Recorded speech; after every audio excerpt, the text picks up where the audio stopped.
স্থানীয় লোকেরা বলেন, ক্ষীরদিঘির দক্ষিণ দিকের মধ্যস্থলে দেবী সতীর ডান পায়ের বুড়ো আঙুল পড়েছিল। এই দিঘির জলের তলায় দেবী মূর্তি রাখা হয়েছে। দেবীর নাম এখানে যোগাদ্দা। ভৈরবকে লোকে বলে ক্ষীরেশ্বর।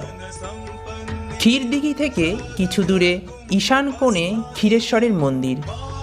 ক্ষীর গ্রামের রাজা হরিদত্তকে দেবী দেখা দিয়েছিলেন উগ্রচণ্ডী মূর্তিতে। মূর্তিটি কোষ্টি পাথরের সিংহবাহিনী দশভুজা। অনেকেই এখানকার দেবীকে বলেন ভূতধাত্রী। তবে মন্দিরে এখন শুধুমাত্র বেদী নিত্য পূজিত হয়।